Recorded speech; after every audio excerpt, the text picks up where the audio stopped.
I wasn't planning to write tonight either. Not after another deadline passed without public resolution. Not while search efforts continue in the Arizona desert. Not while investigators sort through digital trails and incoming tips. And certainly not while the second video from Savannah Guthrie still lingers in people's minds. That steady, deliberate, "we will pay," delivered with composure that feels almost unreal given the circumstances. But when public figures are involved, stories take on lives of their own. Rumors grow. Private conversations get described as fact. And somewhere inside all that noise, the human core of the situation risks being overshadowed. What matters right now isn't who said what in a quiet room. What matters is that a family is living through uncertainty, and the world is watching how they carry it. The weight of a trusted voice. Because this narrative has included references to Lester Holt, it's important to pause and be responsible. There is no verified public statement from Holt offering private psychological analysis of Savannah or her relationship with her mother. Recounting supposed off-the-record conversations as fact can blur lines in ways that don't serve anyone involved. What we do know is that Holt and Savannah have worked alongside one another for years. Longtime colleagues inevitably witness each other's professional habits, how they handle stress, how they prepare, how they steady themselves before going on air. That shared history can foster empathy. But empathy is different from confirmed insider testimony. In moments this serious, sticking to what is verifiable protects both truth and the people at the center of it. Composure under a microscope. Savannah's demeanor in her public videos has drawn enormous attention. Some call it extraordinary strength. Others describe it as eerie calm. But composure during crisis does not automatically signal emotional detachment. Many journalists, especially those who have built careers around delivering difficult news, develop an ability to regulate visible emotion when speaking publicly. It's part training, part instinct. When your professional life has required you to report on tragedy with clarity and steadiness, that instinct doesn't switch off simply because the story becomes personal. The structure in her statements, gratitude, facts, appeal, mirrors the format she has used for years in broadcast journalism. That doesn't mean she isn't grieving. It means she is leaning on what she knows best when everything else feels uncertain. The discipline of delay. One question that often arises in high-profile crises is timing. Why wait before speaking? Why not respond immediately? In investigative situations, families are often advised to coordinate closely with law enforcement. Speaking too soon or too emotionally can complicate negotiations or search efforts. Silence, though agonizing to the public, can be strategic. Waiting can signal seriousness rather than indifference. In Savannah's case, her measured pacing may reflect counsel from investigators, attorneys, or crisis advisors.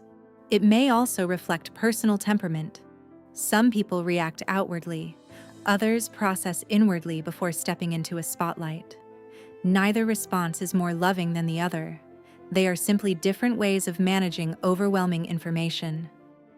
The influence of upbringing. Much commentary has focused on Nancy's strength as a mother and how that might shape Savannah today. It's true that children raised in households that prize resilience often internalize high standards. They learn early that steadiness is valued. They may become adults who compartmentalize quickly and push through exhaustion. But it's important not to reduce a lifelong parent-child relationship to a single psychological script. Love can be expressed through expectation without being conditional. Encouragement to persevere does not automatically mean affection was withheld. Families are complex ecosystems, not simple formulas. While it's natural to reflect on how upbringing shapes adult behavior, it's equally important not to turn speculation into certainty, especially when the people involved are navigating active trauma. Professional reflex versus private reality. Journalists are trained to separate feeling from function in real time. When breaking news hits, they don't collapse. They gather facts, frame language carefully, and deliver updates with clarity. That reflex can look almost clinical. But reflex is not the same as absence of emotion. It is often a protective mechanism. For someone like Savannah, who is anchored through national crises, the instinct to structure communication likely feels stabilizing. Clear sentences provide a sense of order in chaos. Measured tone keeps panic from escalating.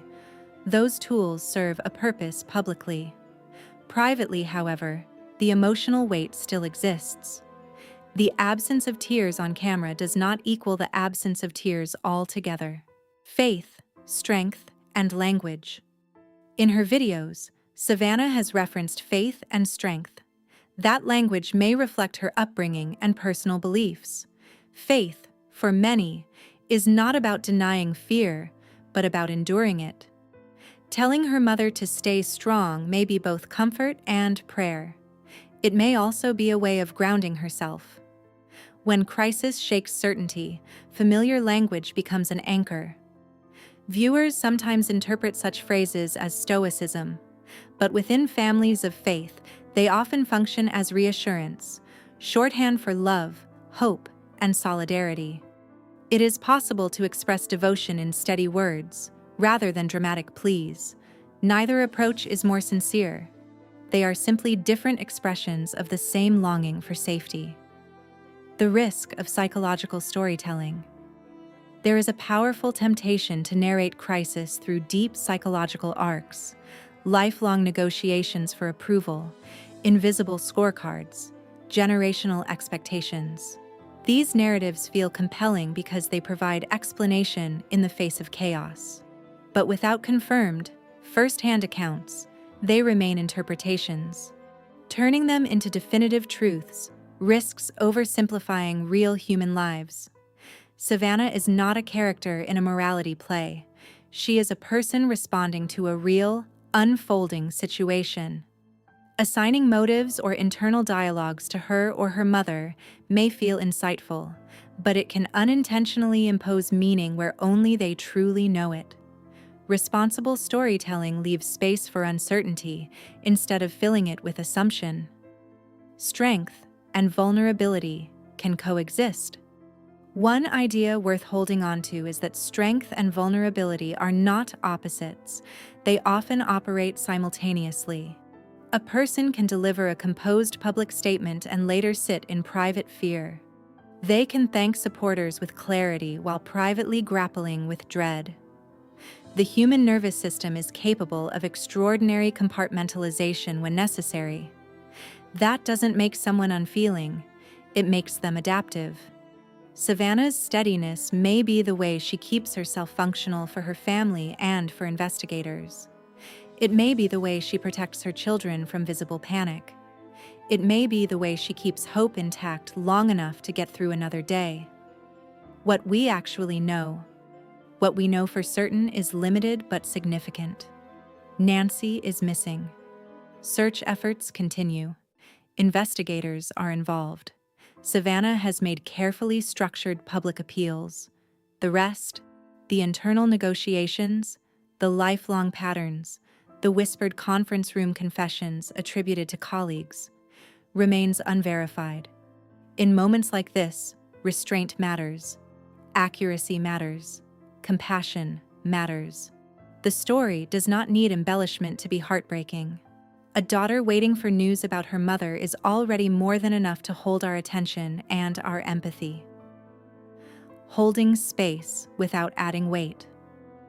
As observers, the most constructive role is not to decode every word or project hidden dynamics. It is to hold space.